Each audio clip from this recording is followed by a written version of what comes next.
Dear student, आज की class चालू करेंगे हम एवरेज, जिसका नाम है एवरेज। नया टॉपिक चालू करेंगे आज। शुरू से समझना है सभी को।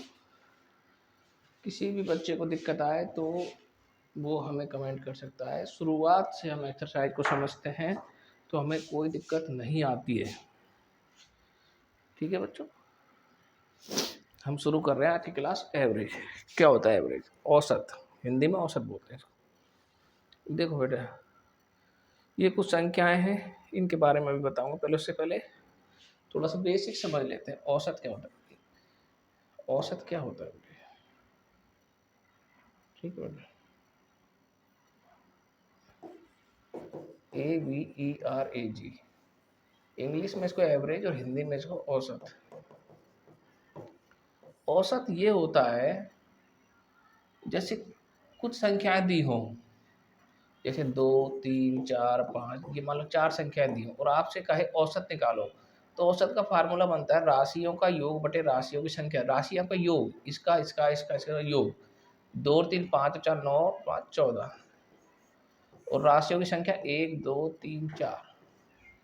तो इसका जो भी आंसर आएगा वो औसत कहलाएगा। ठीक है, हमेशा औसत बीच की संख्या होती है।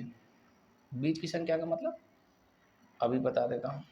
जैसे 3 4 5 6, ठीक है, 7 8, तो औसत बीच की संख्या होती है। बीच की संख्या का मतलब है कि ऐसी संख्या, जैसे 12 का औसत पूछा जाए, 12 चार संख्याएं जिनका टोटल 12 है और उनका औसत पूछा जाए तो 3 आएगा। चार संख्याओं का योग 12 है, वो संख्याएं 4 है, तो औसत 12 3 आएगा। 1 2 3 4। तो औसत हमेशा बीच की संख्या आती है। कोई भी संख्या बीच की आ सकती है, लेकिन औसत हमेशा राशियों का योग बटे राशियों की संख्या। एक फार्मूला बनता है, औसत बराबर राशियों का योग राशियों की संख्या। राशियों की संख्या बेटा ध्यान रखेंगे आप लोग, इस औसत से, औसत को निकालने के लिए राशियों का योग बटे राशियों की संख्या। लेकिन अगर राशियों की संख्या दी हो, ठीक है, और औसत दिया हो, तो हम राशियों का योग निकाल सकते हैं। और राशियों का योग दिया हो और औसत दिया हो तो राशियों की संख्या निकाल। एक ही फार्मूले से हम 3 फार्मूले बना सकते हैं। ठीक है, और कुछ कॉन्सेप्ट देख लो एक बार। प्राकृत संख्याएं बार बार आता है, नेचुरल नंबर, जिसको इंग्लिश में बोलते हैं नेचुरल नंबर। एक होता है पूर्ण संख्या, होल नंबर, जिनको पूर्ण संख्याएं बोलते हैं हिंदी में, इंग्लिश में होल नंबर। फर्क इतना सा है, ये 1 से चालू होती है और ये 0 से चालू होती है। अगर 0 शामिल हो जाए नेचुरल नंबर में तो होल नंबर बन जाता है। ये ध्यान रखना, ये बेसिक से डिफरेंस बार बार आ जाता है। ठीक है, और इवन नंबर। इवन नंबर क्या होते हैं बेटा? इवन नंबर को हिंदी में बोलते हैं सम संख्याएं। इस चैप्टर में ये सब चीजें आएंगी, मैं इसलिए बेसिक बता रहा हूँ। सम संख्याएं जिसमें 2 का भाग चला जाए, 2 4 6 8 0। किसी भी संख्या में अगर इकाई का अंक इनमें से कोई सा होगा तो उसमें 2 का भाग जाएगा, इसलिए वो सम संख्याएं कहलाएं। और विषम संख्याएं 1 3 5 7 11, जिसमें केवल खुद का भाग जाए और 1 का भाग जाए, वो विषम संख्याएं। दूसरे शब्दों में हम ये भी कह सकते हैं, जिस संख्या में 2 का भाग नहीं जाएगा वो विषम संख्या है। इनमें किसी में भी, ये किसी भी संख्या के इकाई के अंक के रूप में भी मौजूद दिख जाएंगे तो उसमें 2 का भाग नहीं जाएगा, वो विषम संख्या कहलाएगी। ठीक है, जिस संख्या में 2 का भाग नहीं जाएगा वो विषम संख्या होती है। ठीक है, गुणज क्या होता है बेटा? ये मल्टीपल्स। ये गुणज क्या होता है? ये एक चीज और है गुणज। जैसे 7 का गुणज पूछा जाए तो 7 14 21 28, ये 7 की टेबल। 8 का पूछा जाएगा तो 8 16 24 32। कई बार पूछा जाता है 7 के प्रथम 3 गुणज बताओ तो 7 14 21। कई बार पूछा जाता है 8 के प्रथम 4 बताओ तो ये 4 हो गए। किसी भी संख्या की टेबल को जब लिखते जाएंगे तो वो संख्या की गुणज बन जाएंगे। ठीक है, यहाँ तक आपका कॉन्सेप्ट बेसिक है। अब पहला कुछ सवाल पे आएंगे। पहला सवाल है, 100 प्राकृत संख्याओं का औसत क्या होगा? 100 प्राकृत संख्या कौन सी होती है बेटा? 1 से चालू होने के बाद और 100 तक जाएंगे, ये 100 प्राकृतिक संख्या होगी। ठीक है, तो इसका फार्मूला क्या बनता है बेटा? पहली संख्या प्लस अंतिम संख्या बटे 2।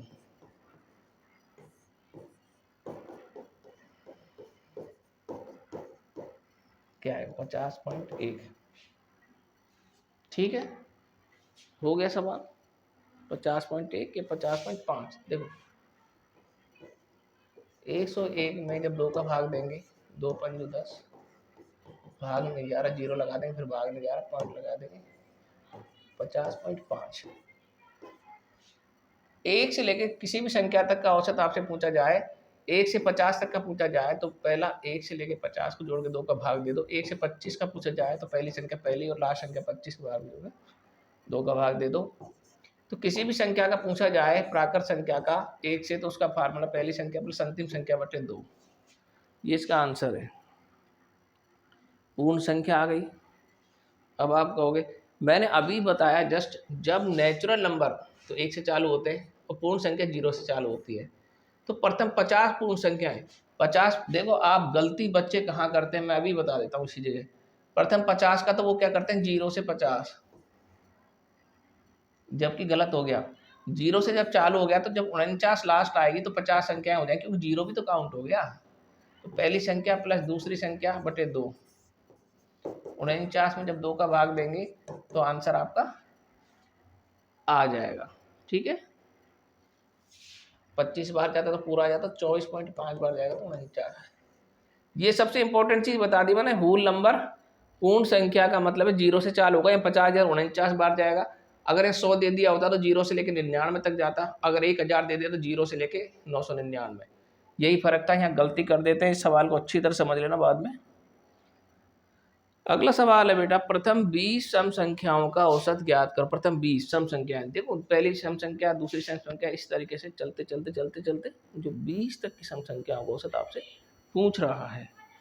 ठीक है, अब ध्यान रखो, अगर पहली 10 सम संख्या पूछे तो कितनी आएंगी वो संख्या 5। ठीक है, तो प्रथम 20 सम संख्याएं पूछ रहा है, औसत पूछ रहा है ना बेटा। पहली 10 संख्या तो वो उसका भाग दे देंगे 5 का। अगर पहली 20 पूछ रहा है तो 40 में 2 का भाग दे तो 20 आ जाएगी। पहली 100 पूछ रहा है तो पहली 100 पूछ रहा है तो 200 में 2 का भाग दे दो, 100 आ जाएगी। इसी तरीके से प्रथम 20 पूछ रहा है तो पहली 2 से चालू होंगी, और जब ये संख्या 40 तक काउंट करोगे 2 4 6 8 10 इस तरीके से काउंट करोगे, जब 40 जब आ जाएगा तो आपको वो संख्याएं मिल जाएंगी कि वो संख्या कितनी आएंगी। तो आपको मैं बता दूं, वो संख्याएं 40 तक जाने के बाद, हमको 40 तक जाने के बाद में वो संख्याएं आधी, जस्ट इसकी आधी हो जाएंगी, 20 आएगी। प्रथम 20 सम संख्याओं का औसत क्या होगा? तो प्रथम 20 सम संख्याओं का औसत क्या होगा? पहली सम संख्या क्या है बेटा 2, और अंतिम सम संख्या क्या है बेटा 40। ठीक है, तो 2 + 40 बटे 2, 42 बटे 2 बराबर 21। कंफ्यूज होने का सवाल नहीं। प्रथम 20 सम संख्या पूछ रहा है तो प्रथम 20 सम संख्या कब आएंगी? जब 40 तक का टोटल हो जाएगा, क्योंकि एक संख्या के बाद एक सम संख्या आती है। जैसे 2 आ गई, 2 के बाद 3 को छोड़ दो 4 आ गई, 5 को छोड़ दो 6 आ गई, 1 को छोड़ के जब 40 तक की संख्याएं चल जाएंगी तो 20 सम संख्या में प्राप्त होंगी, और 20 ही आपके सवाल में करा है। तो 20 पहली संख्या 2 और अंतिम संख्या 40, 2 + 40 बटे 2 कर देंगे तो आंसर आपका आ जाएगा। प्रथम 50 विषम संख्याओं का औसत पूछ रहा है आपकी बार। प्रथम 50 विषम संख्याएं कितनी होंगी भाई? पहली विषम संख्या तो हमें पता है क्या होती है, 1 से चालू होते हैं, 1 3 5 7 11 इस तरीके से। तो ये प्रथम 50 विषम संख्याएं कब तक आ जाएंगी? 99 तक। जब आप इनको कंटिन्यू आगे ले जाइए तो जब 99 हो जाएगा ना यहाँ पे, तो आपके पास में प्रथम 50 विषम संख्याएं आ जाएंगी। फिर फार्मूला वही बन जाए, पहली संख्या प्लस दूसरी संख्या बटे 2। याद भी रख सकते हैं, प्रथम विषम संख्या है 99 तक में आ जाएंगी 50 विषम संख्या है, 100 बटे 2 बराबर 50। औसत क्या आएगा बेटा? 50। किसी बच्चे को मुझे नहीं लग रहा कि अभी तक कंफ्यूजन, सारे सवालों में एक ही फार्मूला काम कर रहा है, प्रथम संख्या प्लस अंतिम संख्या बटे 2। लेकिन पता हमें ये लगाना है कौन सी पूर्ण संख्या है, कौन सी प्राकृत संख्या है, कौन सी सम संख्या है, कौन सी विषम संख्या है। चारों संख्याओं के मैंने सवाल करवा दिए। अब देखो फिर दोबारा वही सवाल आ गया, 60 तक की सम संख्याओं का औसत क्या होगा।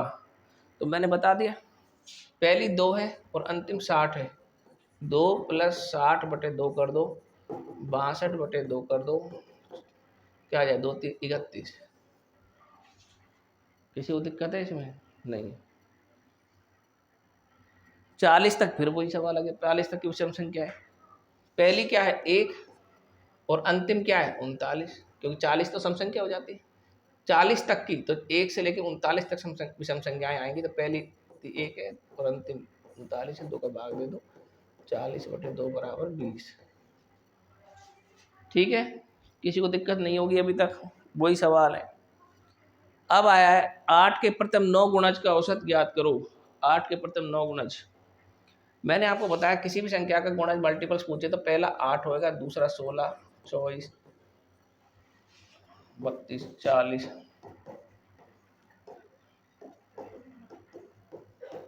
देखो कितने हुए, 1 2 3 4 5 6 7 8 9, पहला 8 है और नवा 72 है, बटे 2 कर दो। ठीक है, हो गया, ये भी हो गया। कर सकते हैं, तो इसमें भाग दे दोगे तो आप हो जाएगा। 8 के प्रथम,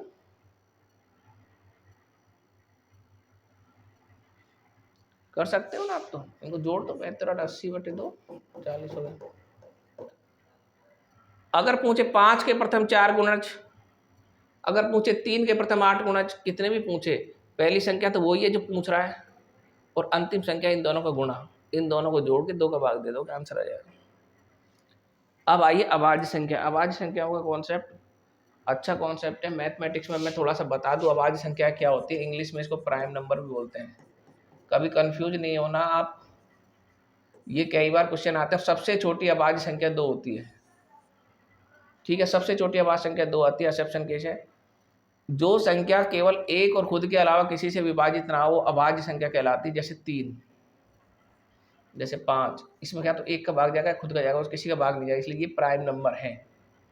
ठीक है, अभी ये पूछ रहा प्रथम 10 अभाज्य संख्याओं का औसत कितना होगा। प्रथम 10, तो प्रथम 10 अभाज्य सबसे, आप ये मत कह देना सर एक भी होती है, एक नहीं होती है। मैथमेटिक्स में 2 को सबसे छोटी अभाज्य संख्या बताया, 2 से बाद में 3 से चालू कर देंगे। ठीक है बेटा, तो 3 से चालू कर दोगे तो प्रथम 10 पूछ रहा है, तो प्रथम 10 को जब निकालो उनका जोड़ कर दो, 10 का भाग दे दो।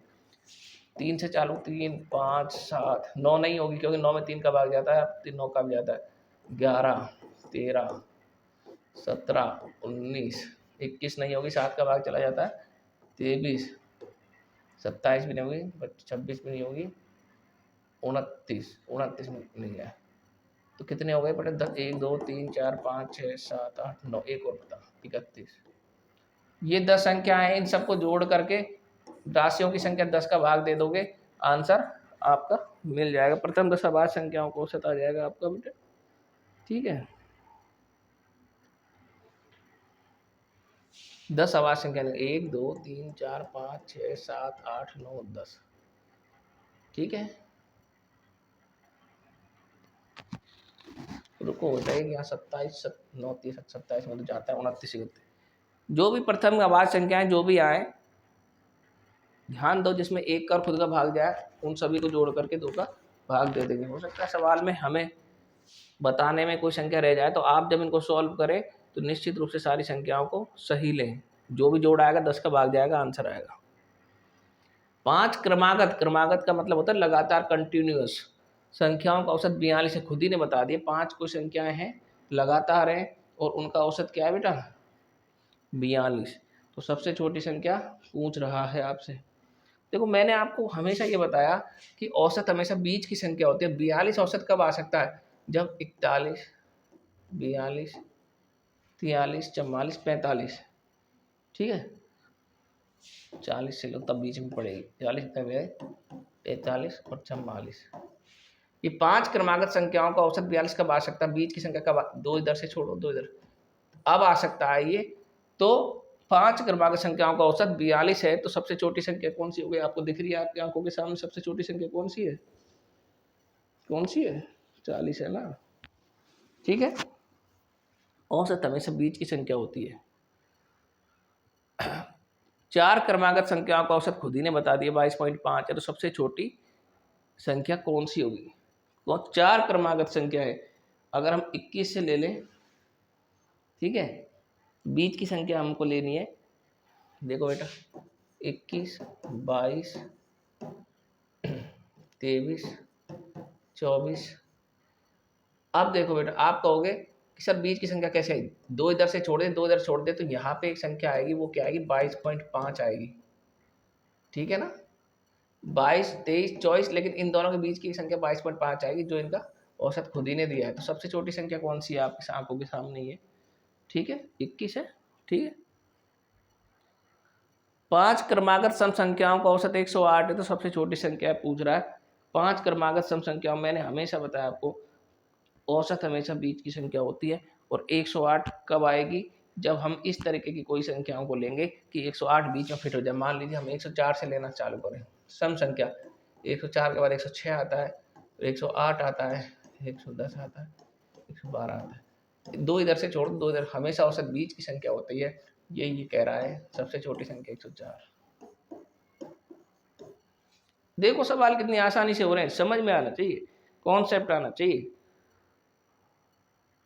4 क्रमागत सम संख्याओं का 47 से सबसे छोटी संख्या बता दो।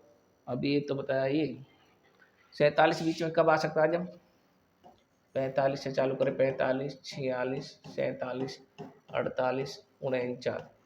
सॉरी 4 की पूछ रहा है, 5 ले गया मैं, 4 की पूछ रहा है। तो 4 को कहाँ से चालू करेंगे बेटा? 44, 44।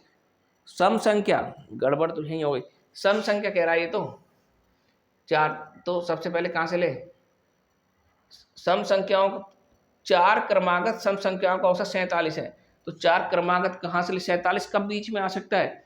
जब हम 44 से चालू कर दे, 44, 46, 48, 50। ये क्रमागत सम संख्याएं हैं, इनके बीच का औसत यहाँ पे आ रहा है 47, दो इधर छोड़ के दो इधर छोड़, तो ये क्या सबसे छोटी संख्या? ये आंसर 44। सवाल पे ये आंसर है, लेकिन आपको थोड़ा सा समझने की जरूरत है, ठीक है। अब एक नया सवाल है, और ऐसा सवाल हमने देखा कई एग्जाम में पूछा गया है। नवोदय विद्यालय में, सैनिक विद्यालय में भी सवाल आए हैं, और हमने रेलवे में भी इस सवाल को देखा है। तो आप इस सवाल को एक बार समझ लीजिए। ये सवाल जब हम रेलगाड़ी वाले प्रश्न कराएंगे वहाँ भी आएगा, समय, चाल और दूरी के प्रश्न कराएंगे वहाँ भी आएगा, क्योंकि औसत चाल का प्रश्न हो जाता है। औसत चाल एवरेज के अंदर भी आती है। तो ये बिल्कुल सिंपल सवाल होता है। एक रेलगाड़ी जयपुर से दिल्ली 60 किलोमीटर घंटा की चाल से जाती है, 40 किलोमीटर प्रति घंटा की। देखिए बहुत इंपॉर्टेंट कॉन्सेप्ट है। जब कोई रेलगाड़ी दो डेस्टिनेशन मान लें, इधर से इधर जाए और इधर से इधर आए, और इसकी चाल दी हो और इसकी चाल दी हो, तो औसत चाल जब भी पूछे आपसे, इस तरीके का सवाल जब भी देखो, तो उसकी औसत चाल का फार्मूला बहुत ही सिंपल है, 2xy x प्लस वाई। ये x पहली चाल होती है, ये दूसरी चाल होती है। यहाँ पे पहली चाल है 60, दूसरी चाल है 40, और इनको जोड़ देंगे 60 प्लस 40। तो देखो बेटे 6 चौक 24, 240 दूना 480, 480 में 100 का भाग दे दो, जीरो काट दो, 48 किलोमीटर प्रति घंटा।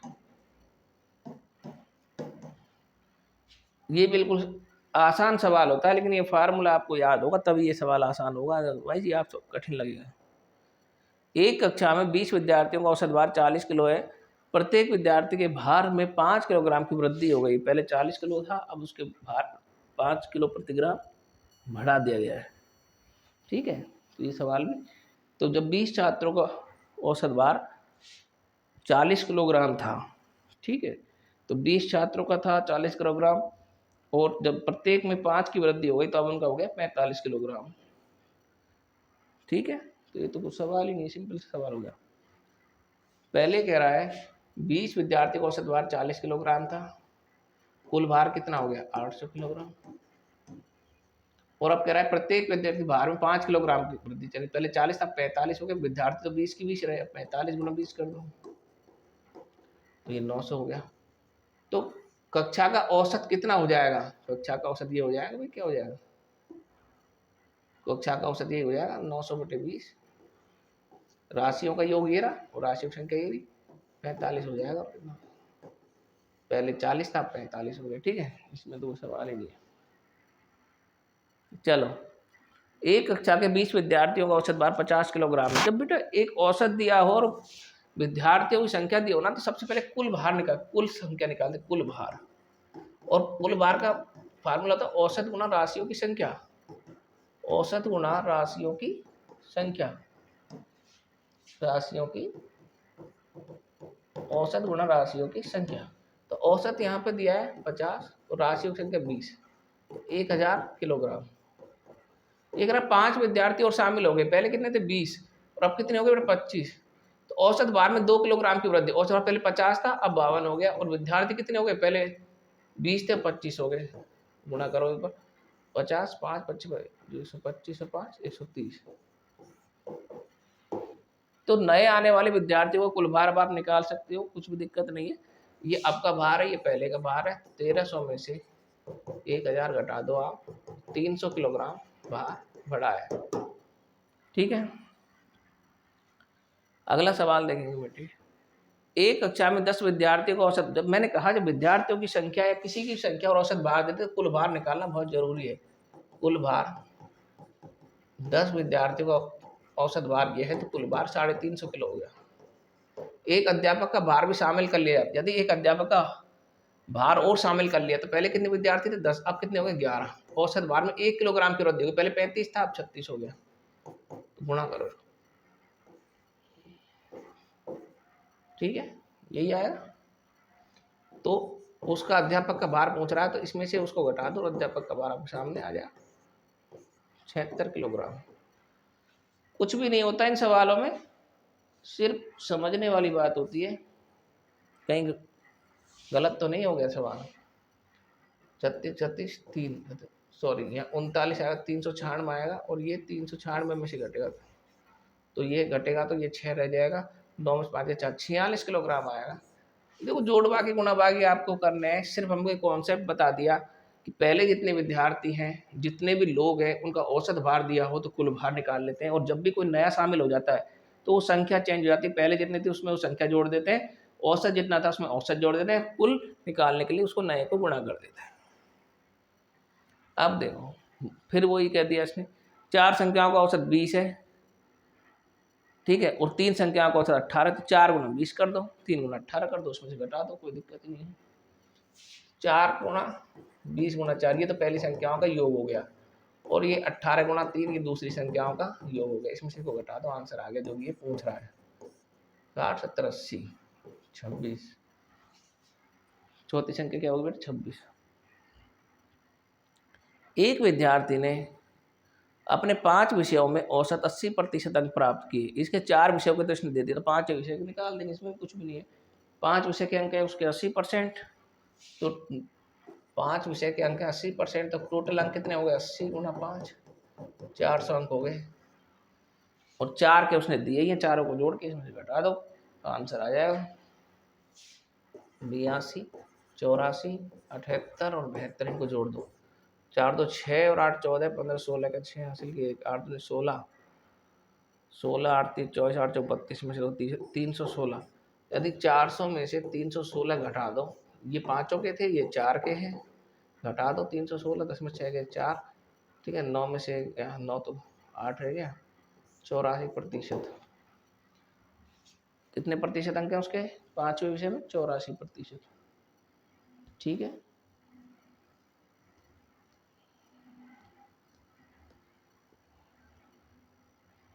कोई दिक्कत है किसी बच्चे को? नहीं होगी, क्योंकि हम बड़ी आसानी से सवालों को सॉल्व कर रहे हैं। अगला सवाल देखेंगे, 19वें सवाल पे आ चुके हैं हम, बड़ा तेज गति सवाल कर रहे हैं, कॉन्सेप्ट को समझते भी जा रहे हैं। किसी कक्षा में 60 बच्चों का औसत प्राप्त अंक, फिर वही सवाल है, हमने कहा जब बच्चों की संख्या और औसत दे दिया, पहले कुल निकाल दो, कुल प्राप्त अंक आ जाएंगे 40 गुणा 60 240 2400, तथा 40 लड़कियों को औसत प्राप्तांक 60 है, तो लड़कियों का कितना है बेटा 60, लड़कों का तो इतना दे दिया और लड़कियों का भी इतना दे दिया, लड़कियों का अलग से निकाल दो आप, 60 गुणा 40, वो सेम ही हो गया, तो सेम ही हो गया, उसका भी 2400 हो गया, इसका भी 2400 हो गया, ठीक है, दोनों का सेम हो गया। तो कह रहा है सभी विद्यार्थियों का औसत, तो सब पहले इन दोनों का जोड़ कर दो, 2400 2400 4800। और विद्यार्थी कितने हो गए बेटा, 60 तो लड़के हो गए थे और 40 लड़कियां हो गई, तो टोटल विद्यार्थी हो गए 100, 100 का भाग दे दो, 2020 48, 48 औसत आया ये, औसत 48 आया, क्योंकि हमने इसका लगा दिया लड़कों का, ये लड़कियों का, दोनों का जोड़ दिया और टोटल लड़के और लड़की 60 और 40 को जोड़ दिया, ये हमारा औसत आ गया। अगला सवाल देखेंगे, 5 संख्याओं का औसत 20 है, ये भी वही सवाल, 5 संख्याओं का औसत 20 है, लेकिन थोड़ा सा अलग है, थोड़ा समझने की कोशिश करें। जब 5 संख्याओं का औसत 20 है तो उनका योग कितना होगा, 20 गुणा 5 100, ठीक है ना, यहाँ तक कोई दिक्कत नहीं है। ये आगे कह रहा है 3 संख्याओं का औसत 21 है, यानी कि 3 का योग क्या हो गया, 21 गुणा 3 63, 63। अंतिम 3 संख्याओं का औसत 22 है, तो अंतिम 3 का औसत क्या हो गया, 22 गुणा 3 66। तो तीसरी संख्या पूछ रहा है, अब ये कौन सी संख्या पूछ रहा है, तीसरी संख्या कैसे निकालेंगे, कैसे निकालेंगे, देखो बेटा, ये है, इसमें प्रथम 3 शामिल है और इसमें अंतिम 3 शामिल है, यानी कि इसमें एक संख्या डबल बार आ रही है। अगर हम इन दोनों को जोड़ के इसमें से घटा दे तो हमें वो संख्या मिल सकती है, मिल सकती है ना, 3 9 129 में से 100 को घटा देंगे तो वो संख्या 29 आ जाएगी, 29, कितनी आएगी वो संख्या, 29 आएगी। बिल्कुल मेरे हिसाब से सवाल सही है। जब भी इस तरीके के सवाल आए, पहले 3 की ये, अंतिम 3 की ये, तो हमेशा पहले और अंतिम को जोड़ दो किसमें, क्योंकि पहले 3 और अंतिम 3 है तो टोटल 6 हो गया, जबकि वो संख्याएं कितनी है 5, इसमें एक संख्या ज़्यादा जुड़ रही है और वही संख्या हमें आंसर में चाहिए। तो इन दोनों को जब 6 को जोड़ के 5 के योग में से घटा देंगे तो हमें उस संख्या का मान पता चल जाएगा। एक सवाल और देख लेते हैं आज का, 11 संख्याओं का औसत 10 है, मैंने पहले ही बताया, संख्या दे दी औसत दे दी तो योग कितना हो गया इनका, 11 गुणा 10 110। प्रथम 5 का औसत 9 है, प्रथम 5 गुणा 9 45, अंतिम 5 का 8 है, 5 गुणा 8, वही सवाल है ये, ठीक है। इन दोनों को जोड़ दो और 110 में से घटा दो, आंसर आपका आ गया 15 और 10 15 10 25। अब बताओ औसत, जो एवरेज की जो एक्सरसाइज है, इस हमारे चैप्टर को आप इस क्लास को देखें और उसके बाद बताएं कि ये एवरेज जो आपको कहाँ से कठिन लगेगा। पूरी कोशिश है कि सिंपल से सिंपल तरीके से समझाया जाए, लेकिन हमें भी पूरी आशा है कि आप वीडियो को पूरा देखा करें। आपने पहला सवाल देख लिया, अंतिम सवाल देख लिया, बीच में से देख लिया तो आप नहीं सीख पाएंगे। मैथमेटिक्स और इंग्लिश ऐसे सब्जेक्ट हैं जिनको आपको कंटिन्यू देखना ही पड़ेगा। और इसी आशा के साथ कल की क्लास का इंतज़ार कीजिए। धन्यवाद।